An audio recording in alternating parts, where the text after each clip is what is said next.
Good morning, students. How are you? Hopefully, you are absolutely well by the grace of Almighty God. I am fine too. Students, we are going through a very crucial moment because coronavirus is spreading all over the country very tremendously, and we have to be careful to escape from it. Okay? Dear students, after a long time, I am here before you. Today,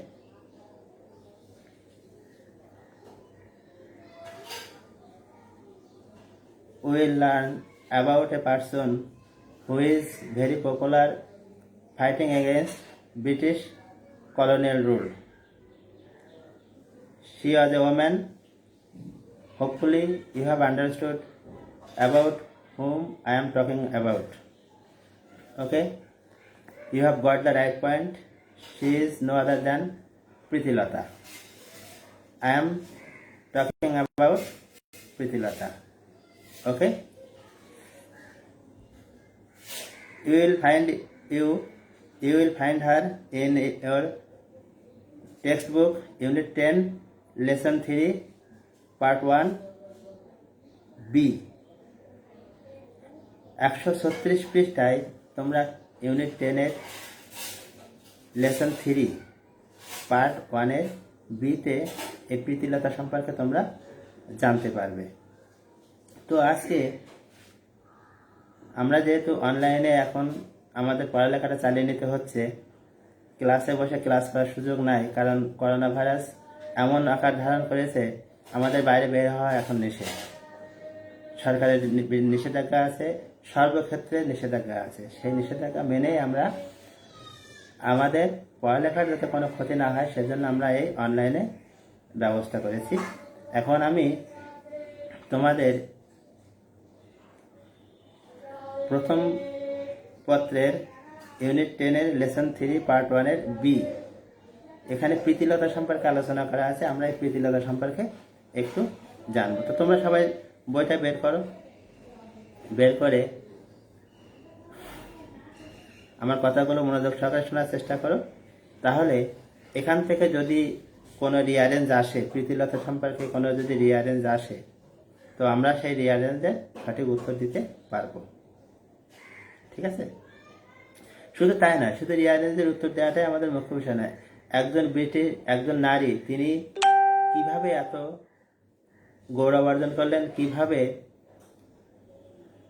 বাঙালি তাকে এত মর্যাদা দিয়েছেন, তার সম্পর্কে আমরা একটু জানি। তিনি কি করেছিলেন ব্রিটিশ বিরোধী আন্দোলনের সময়, তিনি কি করেছিলেন, তাদের ভূমিকাটা কি ছিল, তাই না? তাকে নিয়ে এত কথাবার্তা। তো আমরা শুরু করি তার সম্পর্কে কিছু আলোচনা, পড়াশোনা। 136 পৃষ্ঠায় বিতে, Prithilatha Wadedar was born in Chattogram on 5th May 1911. 1911 সালের 5ই মে, ভালো করে শুনবে, 1911 সালের 5ই মে প্রীতিলতা ওয়াদ্দেদার চট্টগ্রামের পাহাড়তলীতে চট্টগ্রামে জন্মগ্রহণ করেন। She was a meritorious student at Dr. Khastagir government girls school in Chattogram and Eden college, Dhaka. তিনি চট্টগ্রামে ডক্টর খাস্তগির সরকারি বালিকা বিদ্যালয় এবং ঢাকার যে ইডেন কলেজ, এই সমস্ত জায়গায় উনি পড়ালেখা করেছেন এবং উনি খুব মেধাবী ছাত্রী ছিলেন। She graduated in philosophy with distinction from Bethune college in Kolkata. কলকাতার বেথুন কলেজ থেকে সম্মান সহ তিনি দর্শনে গ্রাজুয়েট ডিগ্রি লাভ করেন, স্নাতক ডিগ্রি লাভ করেন। তার যে সাবজেক্ট, সেই সাবজেক্টটা কি ছিল, কোন বিষয়ে তিনি স্নাতক সম্মান লাভ করেন? ফিলোসফি, দর্শন বিষয়ে তিনি পড়ালেখা করেছিলেন। কোথায়? কলকাতার Bethune college in Kolkata. In her college days, তার কলেজে যে সময় তিনি পড়ালেখা করছেন সেই কলেজের সময়গুলোতে Pritilata was an activist in the anti British movement. Pritilata British বিরোধী যে আন্দোলন সেই আন্দোলনের একজন কর্মী ছিলেন, সক্রিয় কর্মী। তিনি পড়ালেখা করছেন তাই বলে তিনি দেশকে ভুলে যাননি। দেশকে ব্রিটিশদের হাত থেকে মুক্ত করার জন্য যে আন্দোলন চারিদিকে হচ্ছিল সেই আন্দোলনের সাথে তিনি নিজেকে সম্পৃক্ত করেছিলেন এবং তিনি একজন সক্রিয় কর্মী ছিলেন। All through her life, she dreamed of two things. তার সমস্ত জীবনে তিনি দুইটা জিনিসের স্বপ্ন দেখেছিলেন। কয়টা জিনিসের? টু থিংস, দুইটা জিনিসের। First one, a society without gender discrimination, অর্থাৎ লিঙ্গ বৈষম্যহীন সমাজ। তার যে সমাজ, তিনি যে সমাজে স্বপ্ন দেখেছিলেন সেই সমাজে কোনো লিঙ্গ বৈষম্য থাকবে না, অর্থাৎ নারী পুরুষের কোনো ভেদাভেদ থাকবে না, সবাই সমান অধিকার ভোগ করবে। বুঝতে পেরেছ? And second, and her motherland free from British colonial rule, অর্থাৎ তাহার যে মাতৃভূমি, তার যে স্বদেশ, সেটা ব্রিটিশ শাসক থেকে, ব্রিটিশের শাসন থেকে মুক্ত হবে। এই দুটো স্বপ্ন তার ছিল। প্রথম স্বপ্ন ছিল একটি লিঙ্গ বৈষম্যহীন সমাজ যেখানে নারী পুরুষ নির্বিশেষে সবাই সমান অধিকার ভোগ করবে। আরেকটা স্বপ্ন ছিল তার যে মাতৃভূমি মাদারল্যান্ড সেটা ব্রিটিশদের শাসন থেকে মুক্ত হবে। So she decided to fight against the British rule, তাই তিনি ব্রিটিশদের শাসনের বিরুদ্ধে যুদ্ধ করার জন্য সিদ্ধান্ত নিলেন। তিনি পড়ালেখার পাশাপাশি তিনি তো গ্রাজুয়েট ডিগ্রি অর্জন করেছেন, কিন্তু তার স্বপ্ন চাকরি বাকরি না, তার স্বপ্ন মাতৃভূমিকে কিভাবে ব্রিটিশদের শাসন থেকে মুক্ত করা যায়। তাই জন্য তিনি সিদ্ধান্ত নিলেন ব্রিটিশদের বিরুদ্ধে তিনি যুদ্ধ করবেনই। সুন আফটার, খুব শীঘ্রই Pritilata became the head teacher of Nandankanan Aparnacharan school in Chattogram. পড়াশোনা শেষ করার সাথে সাথে তার একটা চাকরি হয়। তিনি হেড মিস্ট্রেস হিসাবে নন্দনকানন অপর্ণাচরণ, চট্টগ্রামের নন্দনকানন অপর্ণাচরণ বিদ্যালয়ের প্রধান শিক্ষিকা হিসাবে চাকরিতে যোগদান করেন। Gradually she involved herself in Surya Sen's armed resistance movement. ধীরে ধীরে তিনি নিজেকে সূর্য সেনের সশস্ত্র বিরোধী আন্দোলনের সাথে যুক্ত করেন। তার মনে স্বপ্ন ছিল যে করে হোক, যেভাবেই হোক, নিজের মাতৃভূমিকে ব্রিটিশদের শাসন থেকে, ব্রিটিশদের হাত থেকে মুক্ত করতে হবে। তিনি হেড মিস্ট্রেস হয়েছেন, তিনি তো শিক্ষকতা করে নিজের জীবনকে অতিবাহিত করতে পারতেন, বাট তার যে স্বপ্ন ছিল, দ্বিতীয় যে স্বপ্ন ছিল মাতৃভূমিকে ব্রিটিশদের হাত থেকে রক্ষা করা, সেই জন্য তিনি দেখছিলেন, চিন্তা করছিলেন যদি এরকম কোনো কেউ আন্দোলন করে তিনি তাদের সাথে নিজেকে একাত্মতা ঘোষণা করবেন। তিনি সূর্য সেনের দেখা পেলেন। সূর্য সেন তিনিও একজন গণিত শিক্ষক ছিলেন। তার যে সশস্ত্র বিরোধী আন্দোলন, সেই আন্দোলনের সাথে নিজেকে সম্পৃক্ত করেছিলেন কে? Pritilata. Surya Sen was a famous anti-British movement organizer and revolutionary activist in Chattogram area in that time. এই যে সূর্য সেনের যে সশস্ত্র বিরোধী আন্দোলনের সাথে উনি যে যুক্ত হয়েছে, সূর্য সেন কে ছিলেন? সূর্য সেন ছিলেন একজন বিখ্যাত ব্রিটিশ বিরোধী আন্দোলনের সংগঠক, অর্থাৎ ব্রিটিশদের বিরুদ্ধে যে আন্দোলন যারা যারা করছেন, যারা লোকজনকে একত্রিত করছেন, এরকম একজন ব্যক্তি তিনি ছিলেন সূর্য সেন। এবং তিনি চট্টগ্রামের সে সময় একজন বিপ্লবী কর্মী ছিলেন, বিপ্লবী কর্মী। ইন 1932 সালে Surya Sen planned an attack on the Pahartali European club.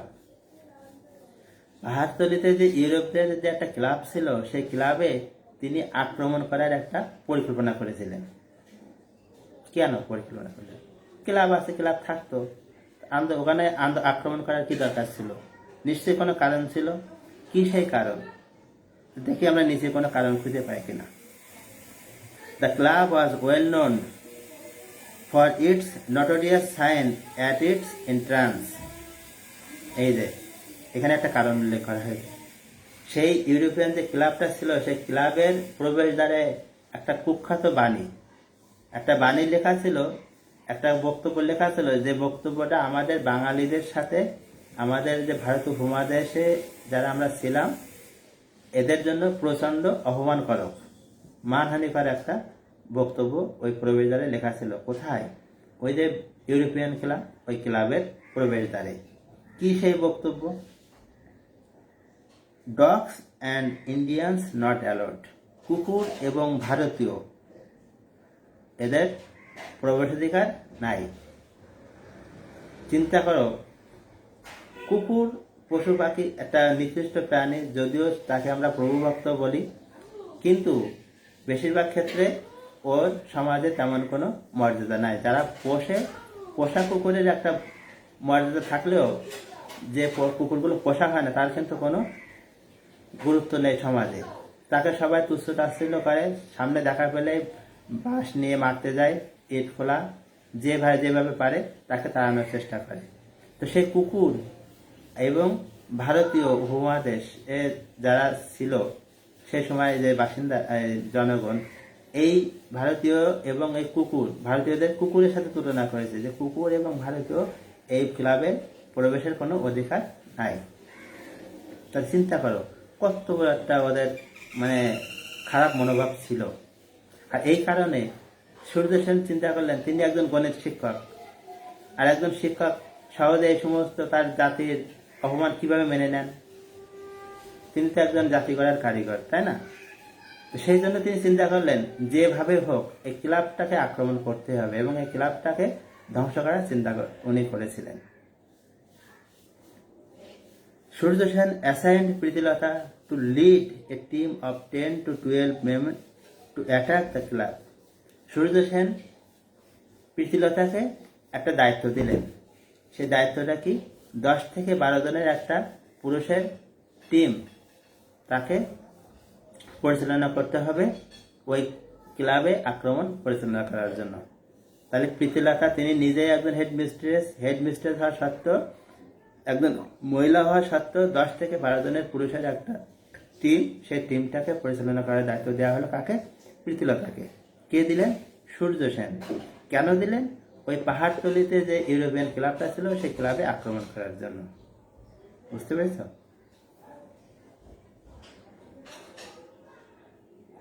The raid was successful, but Pritilata dressed a man failed to get out of the club. তারা যে আক্রমণটা পরিচালনা করেছিল সেই আক্রমণটা সফল হয়েছিল, কিন্তু প্রীতিলতা যে পুরুষের পোশাক পরেছিল তিনি ওই ক্লাব থেকে বের হতে ব্যর্থ হন।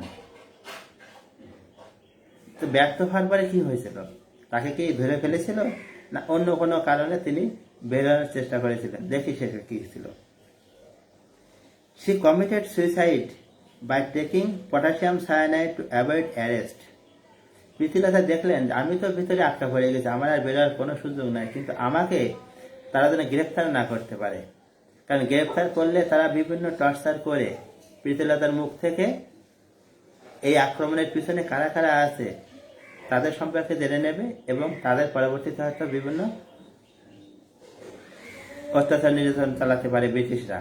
তাই তিনি কি সিদ্ধান্ত নিলেন ওই মুহূর্তে যে আমাকে এই অ্যারেস্ট এড়ানোর জন্য আমাকে নিজেকেই শেষ করতে হবে। তাই তিনি তার সঙ্গে থাকা পটাশিয়াম সায়ানাইড,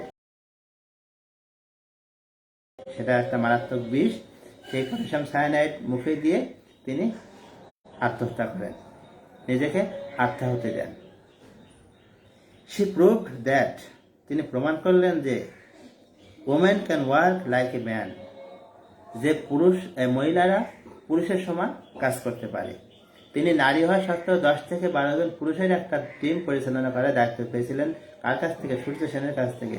আর এর মাধ্যমে তিনি প্রমাণ করতে সক্ষম হন যে নারীরাও পুরুষের সমান কাজ করার ক্ষমতা রাখে।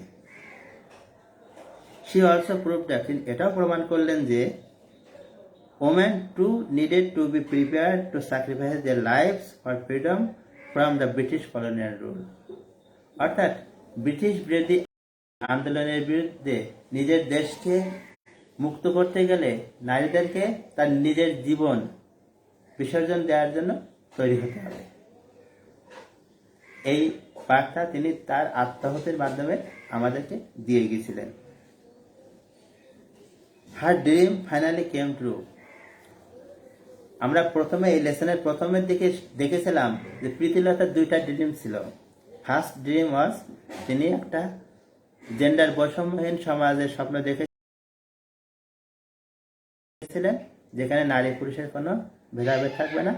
আরেকটা স্বপ্ন তার ছিল, তার মাতৃভূমি ব্রিটিশদের শাসন থেকে মুক্ত হবে, তাই না? এই দুটো স্বপ্ন তার ছিল। তার সেকেন্ড স্বপ্নটা অবশেষে সত্যে প্রমাণিত ছিল, কেম ট্রু, সফল হয়েছিল।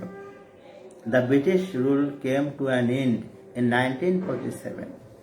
1947 সালে ব্রিটিশদের শাসনের অবসান হয়।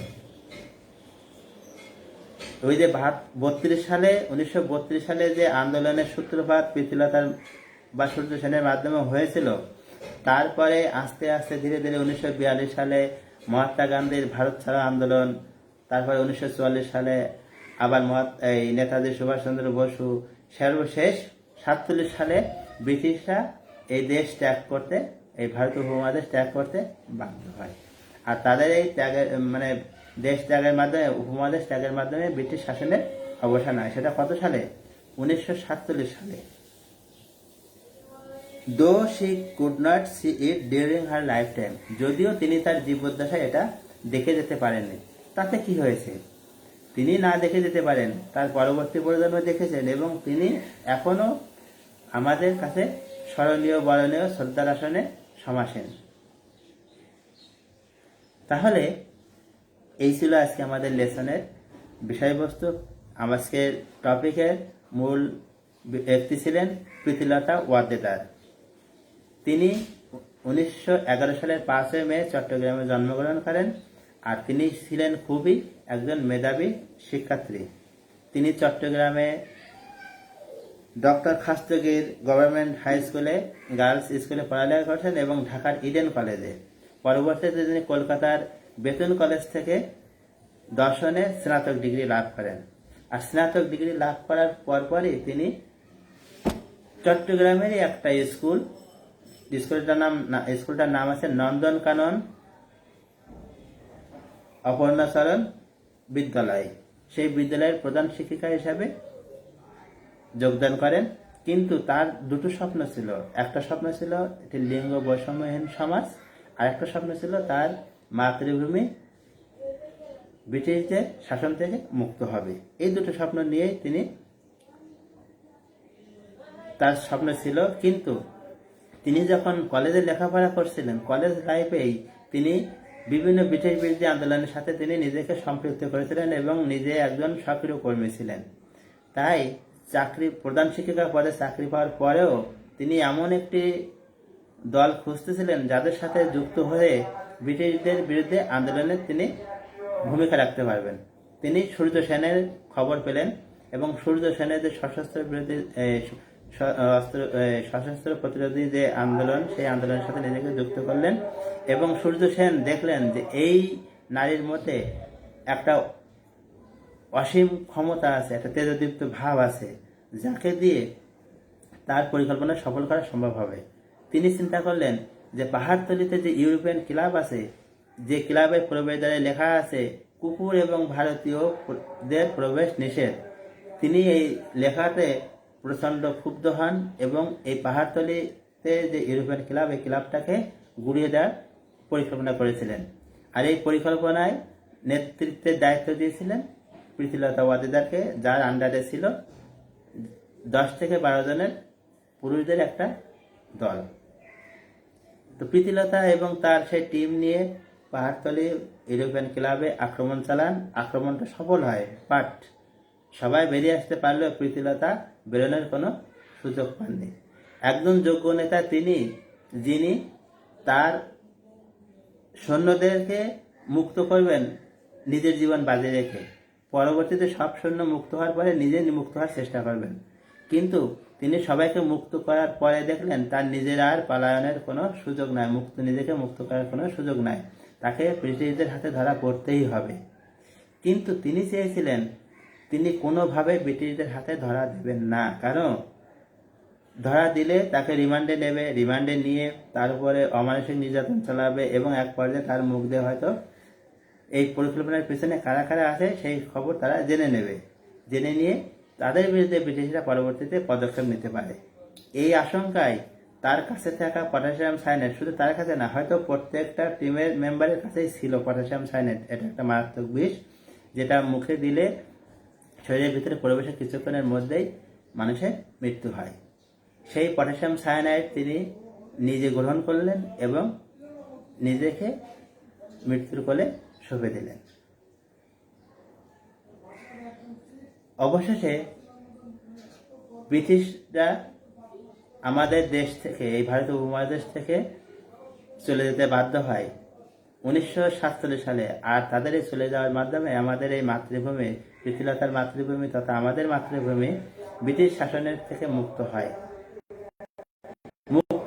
কিন্তু সেটা তিনি তার জীবদ্দশায় দেখে যেতে পারে। তোমরা বলবে এখান থেকে যদি কখনো কোনো রিয়ারেন্স বা কোনো মানে কম্পিটিশন আসুন না কেন, ফিল্ডে গ্যাস আসুক বা যাই আসুন না কেন, তোমরা যেটা ভালো করে আবার একটু বড় বাসায় তোমরা এখান থেকে উত্তর দিতে সক্ষম হবে। তো সবাই ভালো থাকবে, সুন্দর থাকবে। আর এই করোনার এই দুঃসময়ে কেউ বাইরে বের হবে না নিতান্ত প্রয়োজন ছাড়া।